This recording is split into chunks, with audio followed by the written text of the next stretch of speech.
This is going to be really exciting. We're going to, basically what's going to happen is we're going to go from like the easiest options to the more advanced options as far as like finding your pattern. And then we're going to talk a little bit more about how to turn that pattern into something that like looks like this instead of something that's all one color. What's up? How would you make like a skull or something that has a skull face? That's it's a really hard question. It really depends on how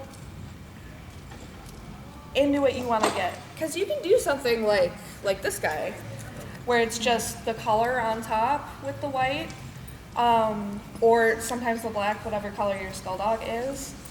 I know some people have printed, like 3D printed hard parts, or made hard parts out of polymer clay or the like. Especially like, the farther you get into weird territory, the more creative you kind of gotta be, if that makes sense. You gotta kind of piece it together. Yeah. Like all of the people with these like amazing like LED faces and like stuff like that. Stuff like that is becoming more and more popular, so there's a lot more resources available. Google is your friend, TikTok's your friend, YouTube's your friend. Mainly YouTube. Mainly YouTube. People in this space can be very, very generous with sharing information. And that's something that I kind of want to continue. So, let's see where we're at on time. 4:55. Do we have any other like basic general questions before we like get going? I thought I saw you. No, I didn't. Yeah, this was kind of the middle ground where we can still see the projector and read the QR codes when they come up. It's very pretty. It is. It's very purple, which I approve. What would you say is the most, like, what do you personally think is the most difficult, like, plushie to make, as far as, like, heads go? Or As far as heads go, anyone with, like, more curves than normal. like you get a lot of, like, these same shape faces, right? Like the cat face, the dog face. Once you get into something like making Cubone or, yeah. Oh, no. Making anything with inset eyes or holes is traditionally very difficult. If you choose to color block on a curved seam, that is a pain in the butt. Do not recommend. That's what Cloudfire is. This seam here, this isn't applique or anything. This is just two pieces of fabric sewn together like this. The reason he's like that is because he's mochi and really squishy, and I wanted to maintain the squish. But like in any other context, oh no, it's a pain in the butt. You don't want it. But yeah, anything with like opposing curves or like weird shapes, and we'll get into a little bit more about that. Do we have any other basic questions before we get going? I think it's about 5. We have 3 minutes to let anybody else kind of filter in. Can I just get, I know we have a lot more people now. Can I just get another filter? Who's like sewn things before? Okay. Keep your hands raised if you've done like hand sewing. Okay, most of you, machine sewing. Who's got a sewing machine at home? Quite a few of you, okay, cool. Cool beans.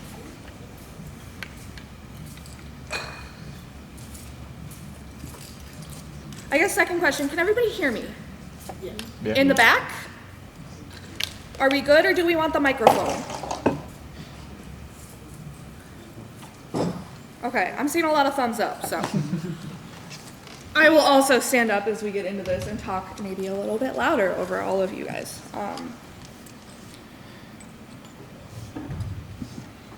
We've got another 2 minutes to grab people. Sorry, I'm just checking my assistants like things are going down. I'm like, you got this. You got this.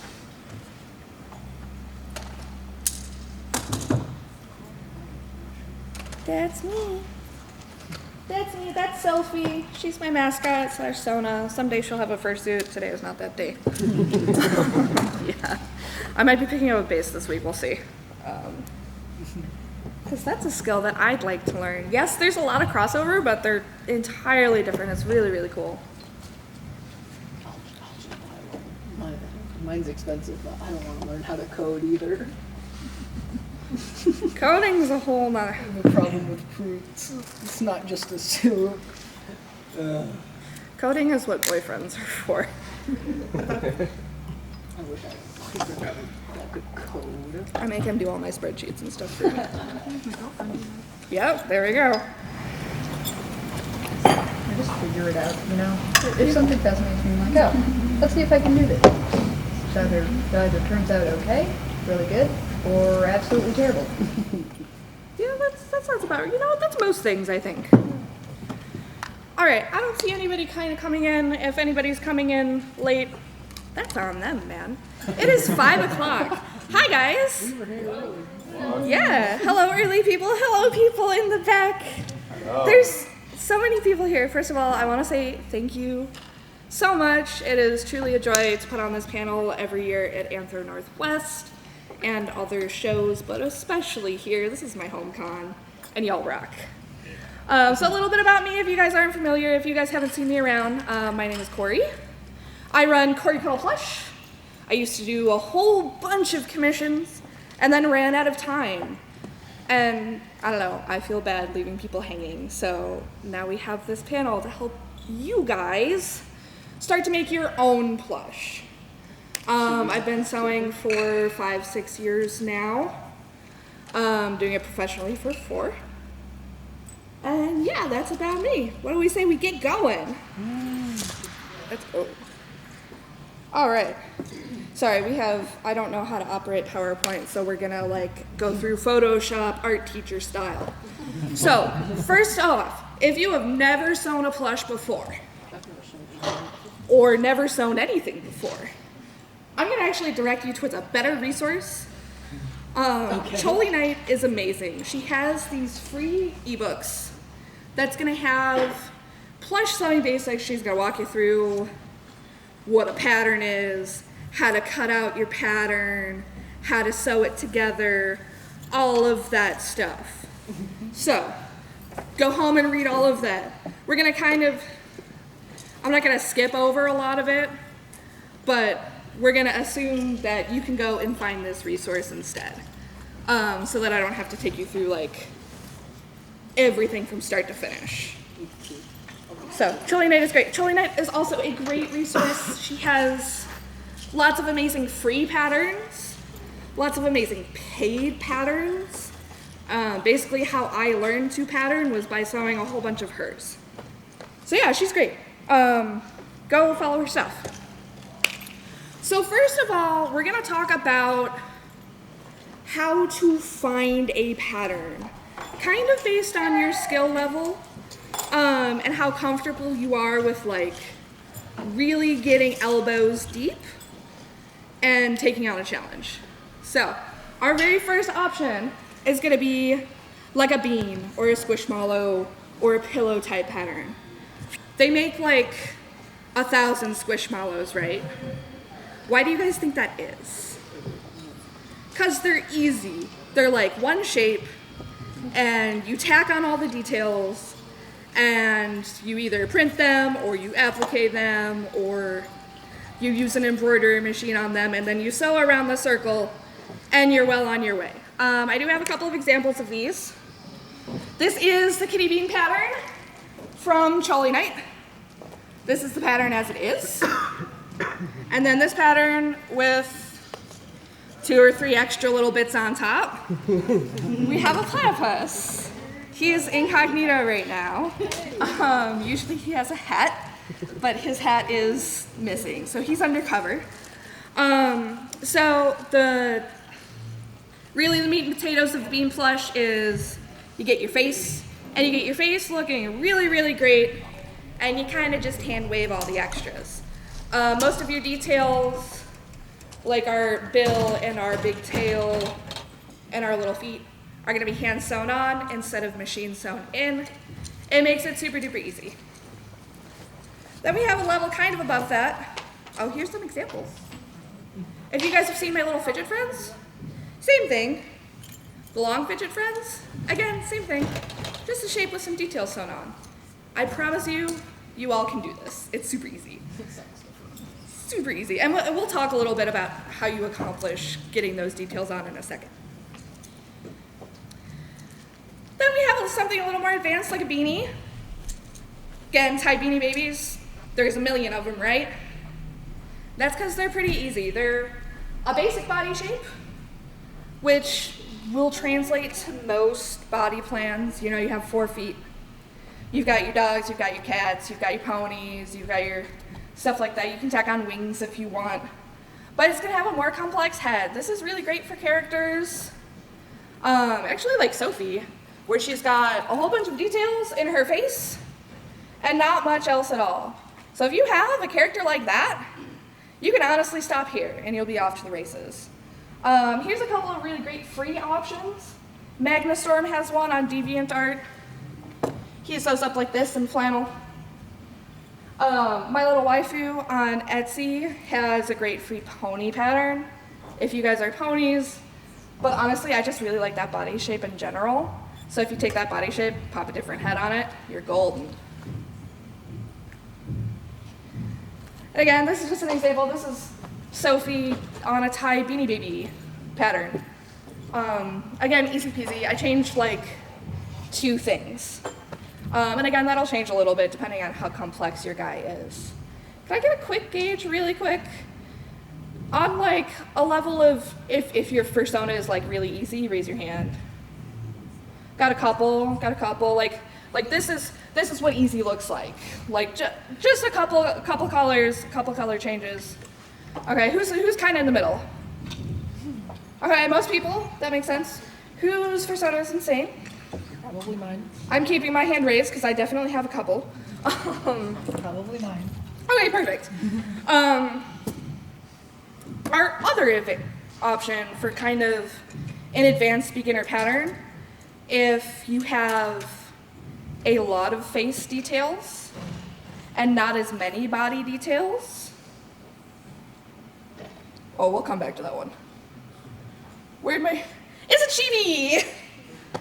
Chibis are gonna be big head, itty bitty little body.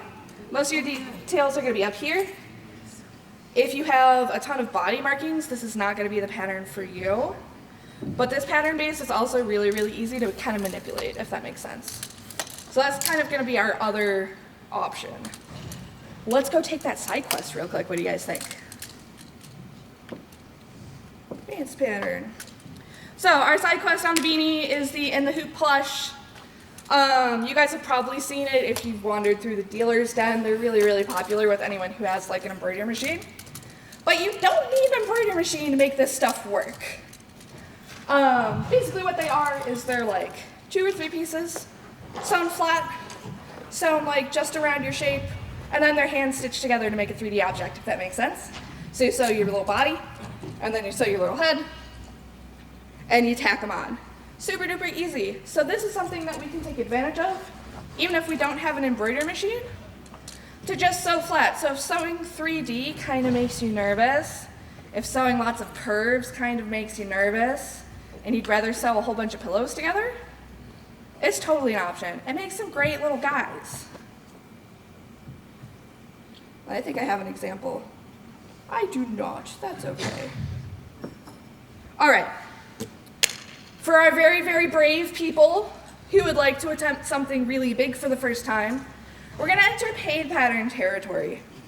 So after we've done our chibi, after we've done our beanie pattern, you can get into things like doll patterns. They're gonna be more proportional. If you have a lot of body markings, raise your hand. A lot of body markings, yeah. This is probably gonna be closer to where you're gonna wanna be. It often has things that are machine sewn in, or if you're hand sewing, like it's not like you incorporate the limbs into the seam, if that makes sense. It's not just tacked on like these ears are, if that makes sense. Does that make sense? Okay, I'm seeing some nods. And they can wear clothes. Clothes rule, right? Plus, if you get a paid doll pattern, it usually comes with the clothes or clothes packs that you can add on. This is how I did D&D commissions for like 3 years. It's great. Same thing, here's some examples of doll patterns. These are, again, all Trolley Night, because hers are really, really nice. She provides pretty much everything that you need. If you don't want to like figure things out, honestly just grab one of hers and she'll walk you all the way through it. And then the even more advanced, for those of you who are very, very brave, are going to be like cuddle plush, teddy bears, anything with a realistic proportions. I'm sorry, dinosaur people and dragon people. This is kind of going to be where you're going to be stuck, unless you really, really want to simplify your little guy. The good news is if we are going for paid patterns, it's going to be usually easier to modify. You're going to get a lot more hand holding as far as like getting through the pattern, and oftentimes they will provide packs with options. Like they'll include a whole bunch of different ear shapes, or a whole bunch of different tail shapes, or a whole bunch of different wing shapes, if that makes sense. If you can't find a pattern that exactly matches your vision, you can always Frankenstein them together, but that's a little beyond the scope of what we're going to talk about today. And then here's just some examples of paid patterns. The two on the left are trolley night patterns. These are plush I have regularly with me at cons. The neck dragon is at the booth with my partner right now. Then we have Nox plush on the top right. She does a lot of canine patterns. She's got some great pony patterns. And then the bottom again is trolley night with some birds. Do we have any birds here? Okay, I see a couple. Cool. I love birds. My first Fursona was a phoenix. And here's a QR code with just a whole bunch of links to paid patterns. Trolley Night is going to be probably the most accessible and the cheapest. Teacup Lions patterns are beautiful and also kind of insane. But they're also really, really detailed. So if you're kind of in that like advanced beginner territory, she'll walk you through it and it'll be golden. Nox Plush does some really good ones. Dolphin Wing takes care of kind of your different kind of species. She's got a lot of like sea creatures, a lot of things with wings. And then there is also Nazifex, who does beautiful, beautiful, beautiful work. But if you've never sewn a pattern before, I do not advise it. Her patterns are wonderful, but very, very difficult. So, we've chosen our pattern, assuming we've kind of found our comfy place. Whether that's your beanie, or all the way up until your like advanced plush, here's where all of our skills kind of even out on the playing field. So choosing the pattern itself is kind of gonna be, you're gonna go for where you're most comfortable like constructing an object. If you've ever sewn clothes, like the actual like making the shape, making the 3D shapes themselves. But once we've figured out our 3D shapes, everything kind of meets in the middle. So we have a lot of options for faces. We have appliqué, which is basically taking a piece of fabric and putting it on top of another piece of fabric and going around it with some sort of decorative stitch. If you're machine sewing, that's usually a satin stitch, which is just a very dense zigzag. If you're hand sewing, that's going to be the blanket stitch, and you guys can come up at the end and kind of look at these a little bit closer. This plush was done by a friend of mine. She does all of her faces by hand, which is insane, and I love her for it. But she goes and she blanket stitches around all of her appliqué and embroiders the face. So that's an option. If you don't want to futz with like fancy eyeballs or anything, safety eyes, safety noses are always an option. They're very customizable. You can paint them. Actually, I don't think I have any really up with me right now. Here we go. We have a penguin.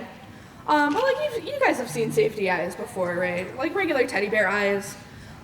They also make a lot of really neat options with colors and all of that that you can look into if you're not comfortable with any of these applique steps we're about to talk about.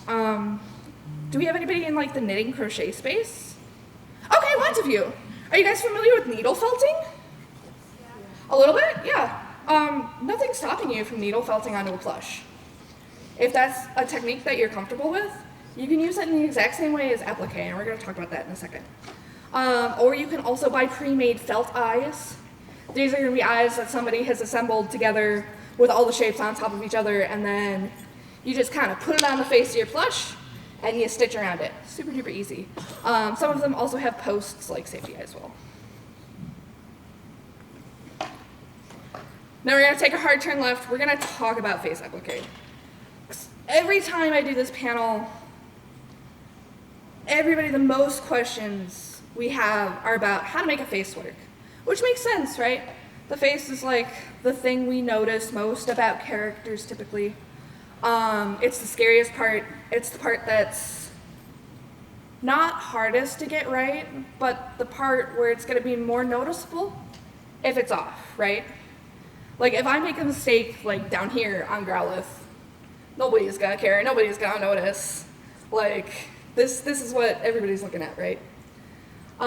So for a face applique, if we're not using an embroidery machine and either stitching by hand or with a machine, a great way to approach it is applique.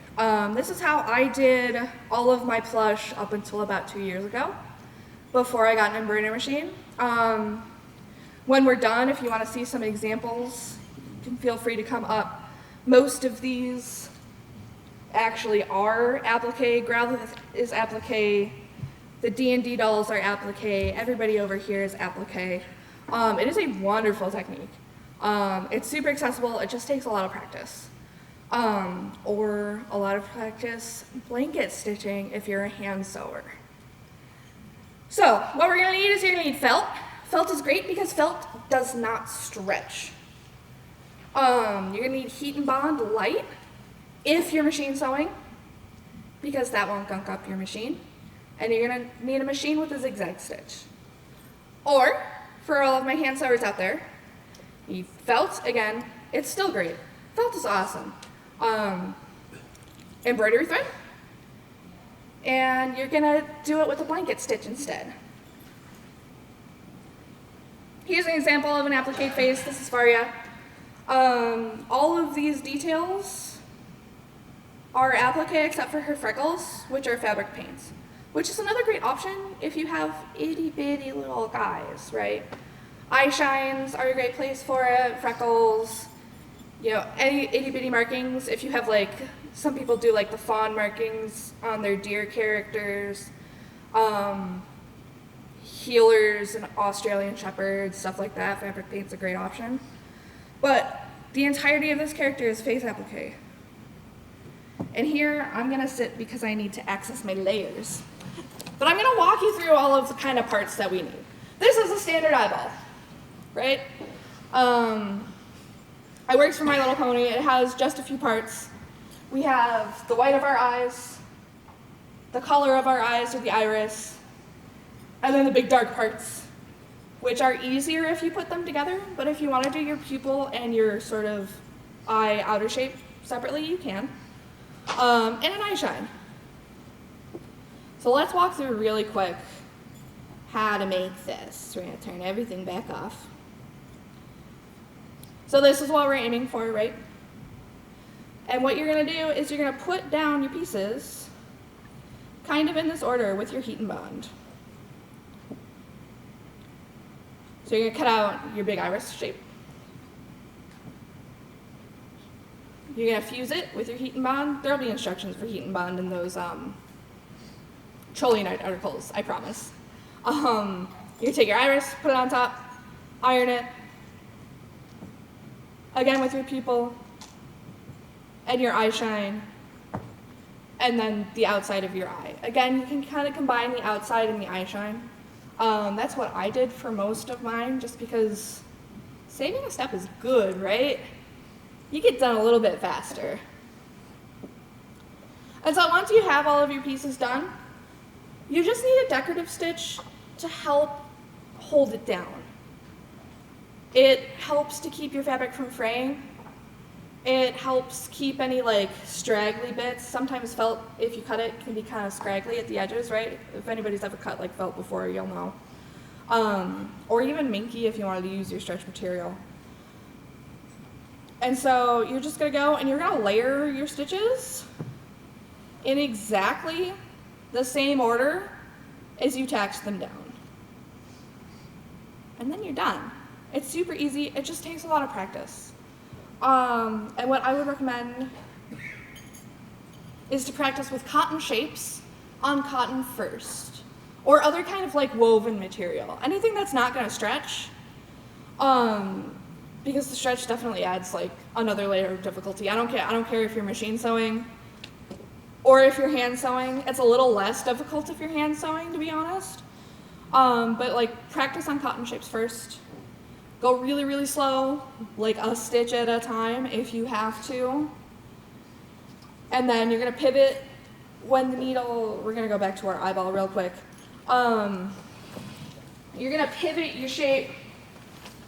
If you want like the most coverage, you're gonna set your needle down on the outside and then pivot your shape in. So that way all of your overlapping stitches are in here and you don't have a break in this outside. Does that make sense?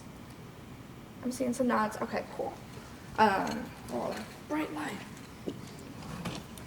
So those are the kind of tips and tricks for our face applique. Let's talk just a little bit about markings. I know I'm going kind of fast, but we're gonna have plenty of time for question and answer at the end.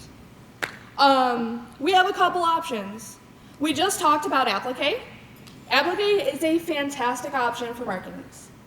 It's good for complex markings, it's good for big markings, and it's good for really small ones. But really kind of the con is it gets really bulky really fast. If you're doing something that needs a lot of stretch, like Claude Sire, I know we talked a little bit about this before the panel started, where he needs all of this like nice stretchiness. If I had appliqued this, it wouldn't have stretched at all. He would have just like been like a rock, if that makes sense.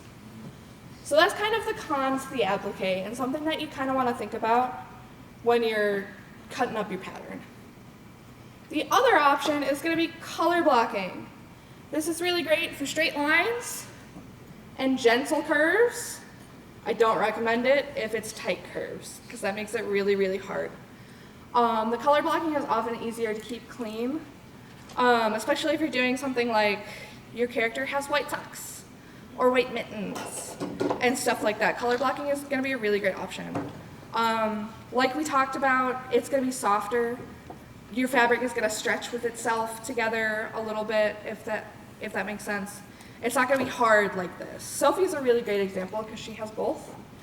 Her paws are color blocked because I really wanted them to be soft and filled with beans and nice and like movable.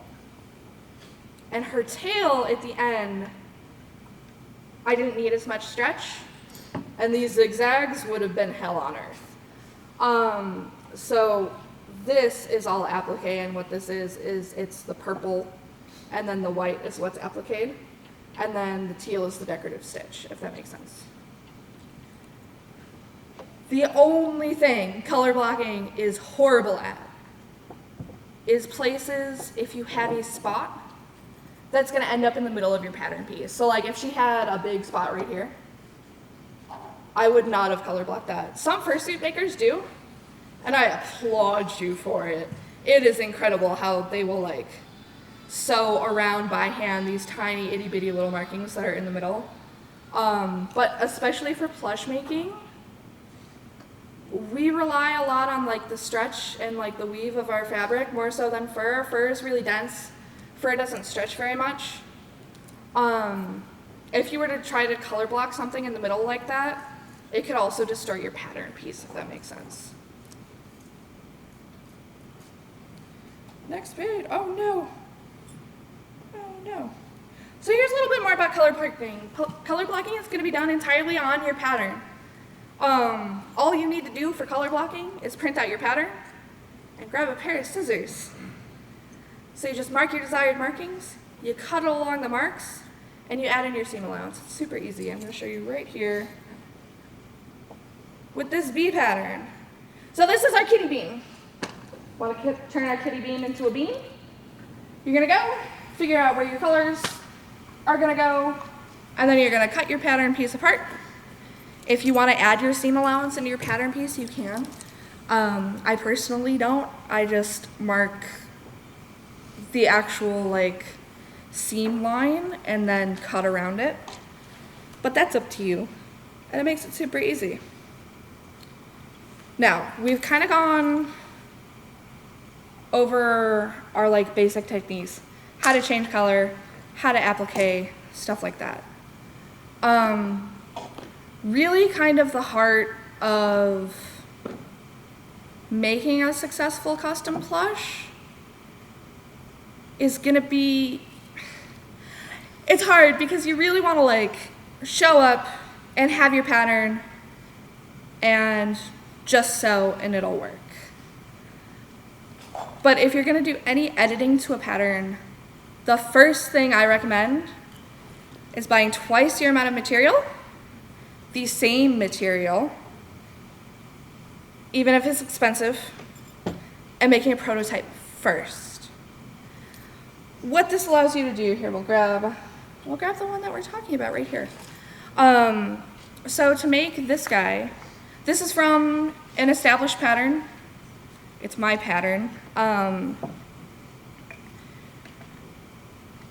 But adding in all of these color changes can sometimes end up with some unexpected results, right? And so what I really want to talk about is prototyping. So you're gonna grab your pattern and just sew it up normal. Don't add all your color changes, nothing. Just sew up your guy so that you can get experience with your pattern and kind of what the shapes make. You can, if you're doing like the squishmallow type pattern, this is where you get to skip a step because you can kind of just go straight into it. Like if you're sewing a pillow or if you're sewing something that's one flat shape. But if you're sewing something 3D and you want to get your face right, make a blank pattern. Just make it up, see how it acts, draw on where your applique is, and then chop it up. Just take it apart, and then you'll have a template for when you go in with your actual colors. This has a lot of like advantages because you can order in a bigger quantity for your for like your test color, and that's cheaper than ordering a whole bunch of different colors.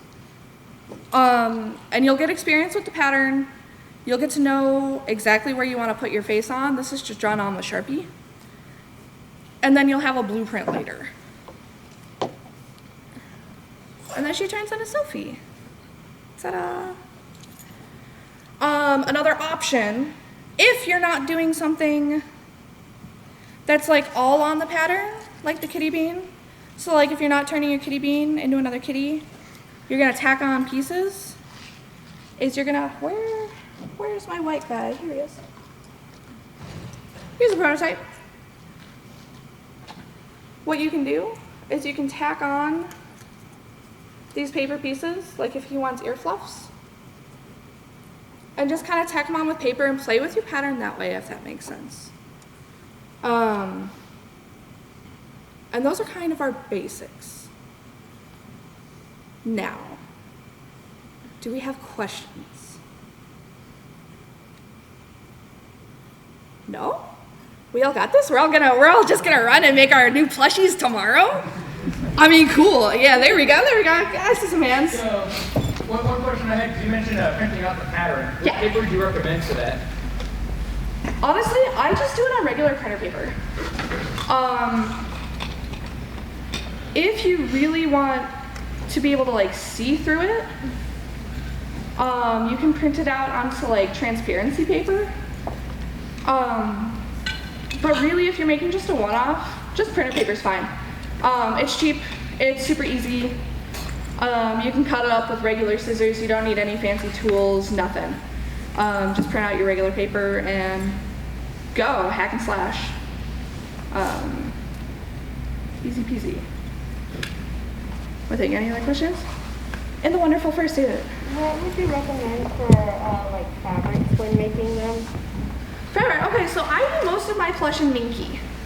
It is a fabric with a 2-way stretch instead of a 4-way stretch and a really nice neck. There are other options, but I have a big caveat. You're going to want to find a pattern that is written for the type of fabric that you're using. A great example, something that I was told when I started making plush was to practice making plush in fleece first. Like, do your prototype in fleece and then make it in minky, which has a couple of problems. Thank you for that question. That's a really good one. This is the exact same pattern. One is in fleece on the left, and one is in minky.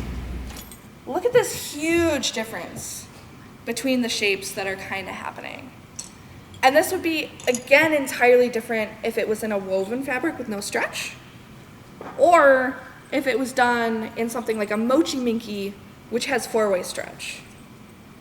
So, you can use whatever sort of material you feel most comfortable with, but you gotta find a pattern that's written for it. If you want to use fur, a great place to start looking for patterns is like vintage teddy patterns. Like, it's called a teddy pattern, but there's all sorts of animals. There's horse examples, there's a whole bunch of bunny patterns, there's a whole bunch of like 4-legged creatures, there's one sitting up. If you want to use something with even more stretch, like a mochi minky, we're getting there with resources. It's still a pretty new material for most of us, and there's not a ton on it. But if you do some Googling, you can probably find it. That was a great question. Thank you so much. And with the ears. How do you make embroidery files? Like, if your character has a lot of small markings, like spots or something? If you're making embroidery files, you're gonna have an embroidery machine, right? Like, making an embroidery file is such a big topic. Yeah, I haven't been able to find If you have experience in like vector programs, it's very similar to that. But that's definitely something like that you would have to go out and find, because a lot depends on your embroidery software too. Like, making a file in Embrilliance is going to be way different than making an embroidery file in Hatch. So if you have an embroidery machine and if you have embroidery software, definitely look up tutorials. There's definitely tutorials out there. I know Makeshift Wings uses Embird and has a whole bunch of great like resources on how to make Embird work. I think NazFX uses Hatch or something similar. But if you already have an embroidery machine and already have software, you're probably a lot closer to like finding resources than you think, if that makes sense. What software would you recommend? I use Embrilliance on Mac. I kind of hate it. It's a pain in the butt, but like all of them are a pain in the butt in different ways. Fine. You can make ink stitch work. That is the only free option. I've tried it, failed. Yeah, it's not amazing. Find something kind of middle of the road in price. You don't need the like $2,000 entire Hatch embroidery suite.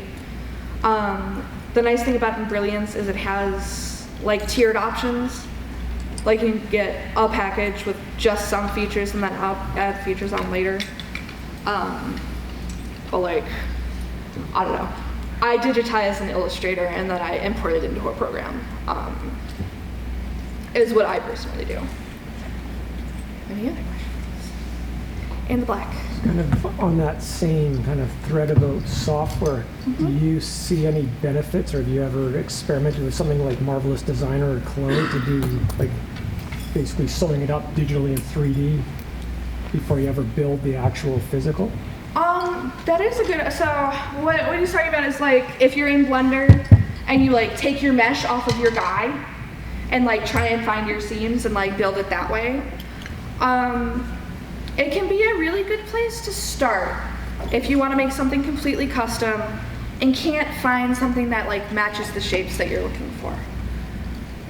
The only caveat is most plush materials are gonna have some stretch to them, and that blender file, that mesh, is not, so you're gonna get a lot of unexpected results. I prefer, like, I've tried it both ways. I've done a lot of like really complex guys, and I prefer taking a pattern that's kind of close and then adding on bits, if that makes sense, rather than working the other way around. If you want to work the other way around and have a 3D model, a great way to get your pattern is to print your 3D model, cover it in tape, and then cut up that tape and like find where your seams are.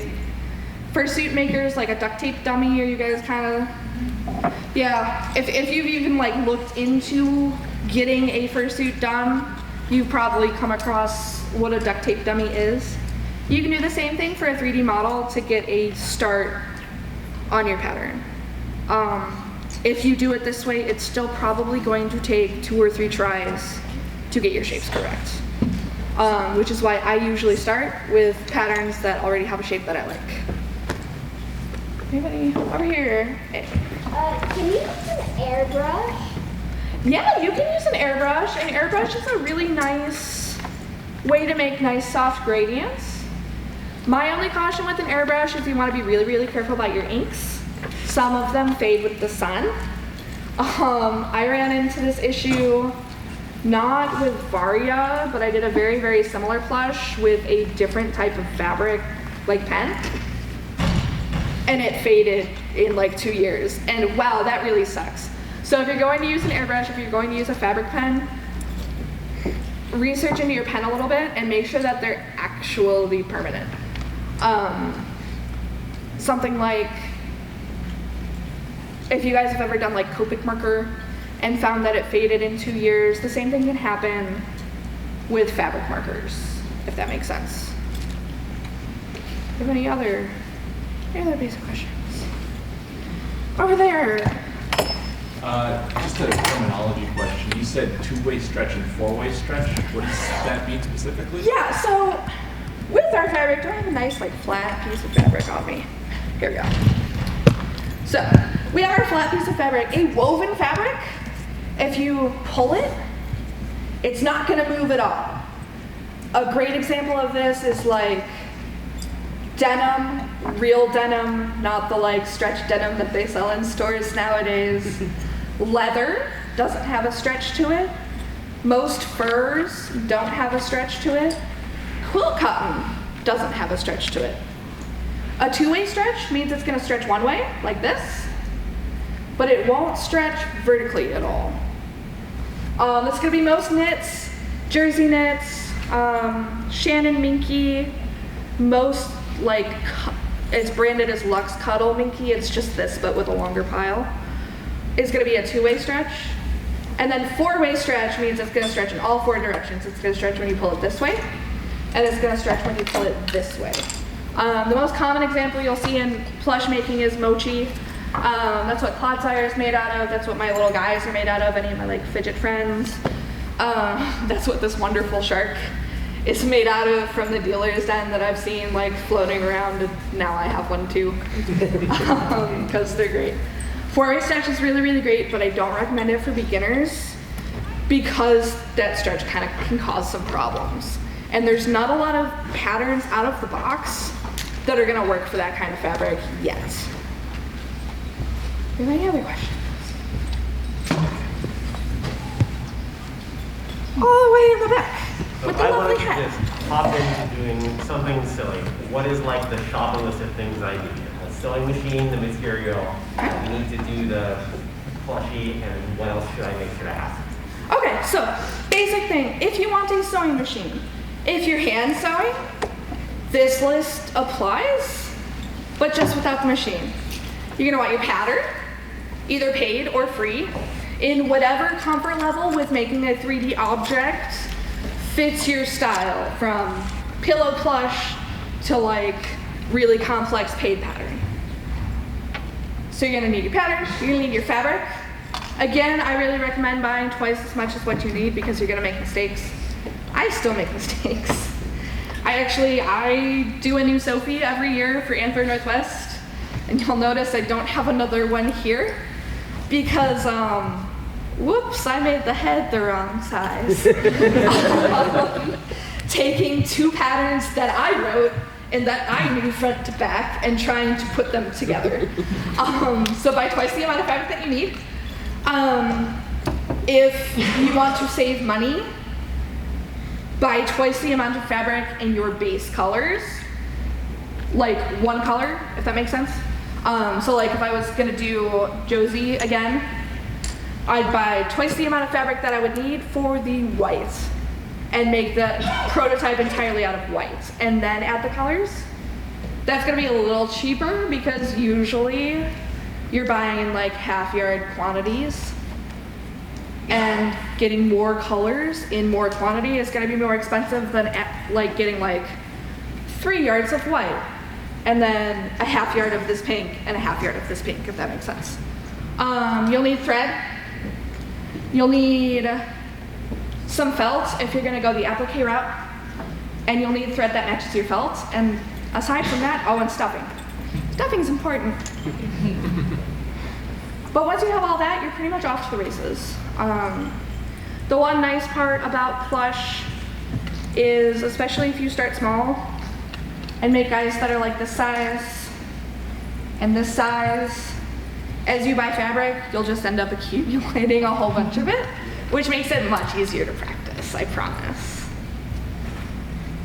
Do you have any other questions? Right here in the front. What are the different kinds of stuffing that you use, and are there any special things to know about any of them? Okay, that's a really great question, because like stuffing can really make or break a plush, right? Has anyone like picked up a plushie and like it's really unsatisfying? Yes. I used to work at Build-A-Bear. I used to manage a Build-A-Bear, and we have like this wonderful stuffing machine, and like even that you can screw up.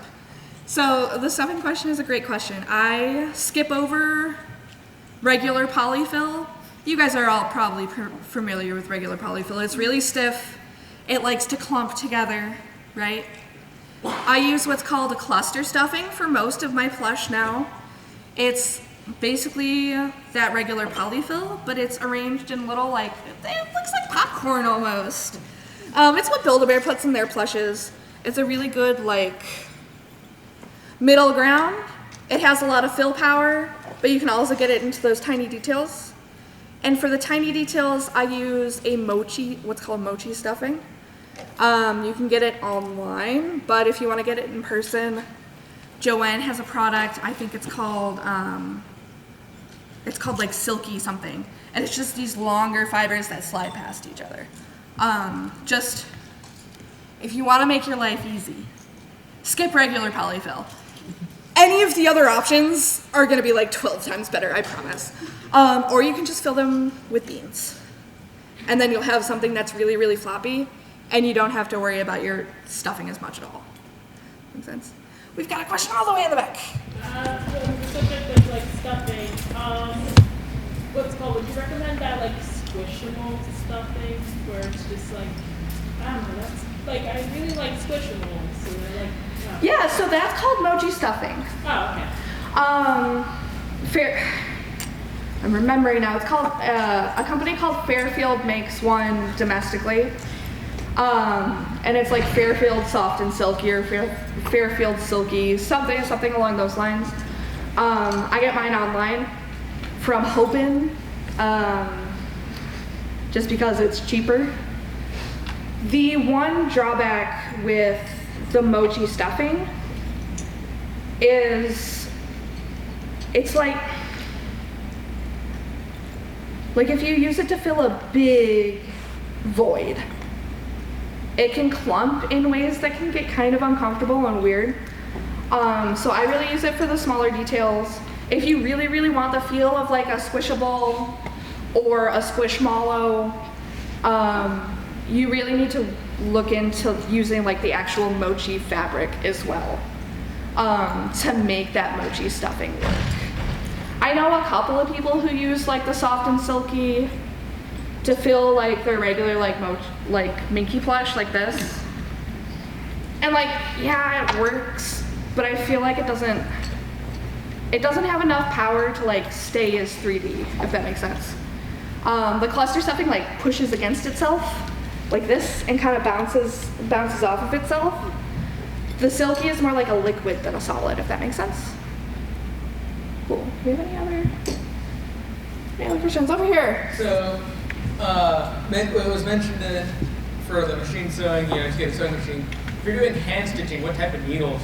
So I know they've got, I've seen at the stores like curved needles, straight needles, would be the better option for. When I hand sew a plush from start to finish, I honestly use just kind of your regular, your regular all-purpose needle. If you're doing something where you're doing a lot of shaping or something where you're sewing through a lot of like layers, I would switch from your all-purpose needle and all-purpose thread to a doll needle with upholstery thread. That's gonna hold your details together a lot firmer at the cost of making a bigger hole through your fabric. Which is why I usually tend towards the all-purpose options unless I'm getting into something really, really, really extreme. Like this guy that my friend does, this is all done with just a regular all-purpose needle. With the exception of the applique on the back, where it has the much bigger stitches, in which case you want embroidery floss and like a needle that can handle it with the like nice big eye, nice sharp tip. Doll needle will usually get you close. Anything in like the outdoor fabric section of Joann will get you close. Needles are something that people, it's really individual and people have a lot of different preferences. The good thing is needles are really cheap, so you can try a whole bunch of things out and figure out really what works best for you. Again, with the prototyping on the machine, same thing for our hand sewists.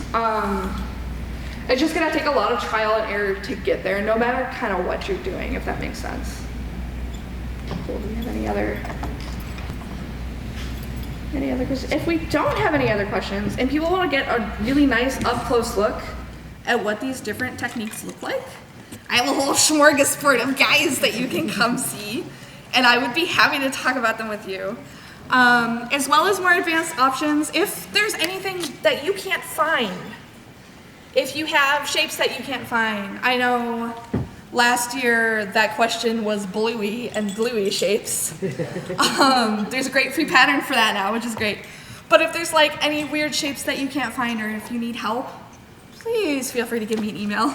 I heard smorgasbord of guys. A smorgasbord of guys, yeah, come on up and see the smorgasbord of guys. And I'm happy to talk, if we can. Yeah, so this guy is actually made entirely out of 4-way. And he's a little man. I didn't make this one. You can get guys like this in the den. You just took this one. That's okay. Still get this one. Sorry. It's alright. Yeah, no, this is actually one of the very, very first ones. Is it an older design? Yeah. Yeah, this is an older design. Yeah.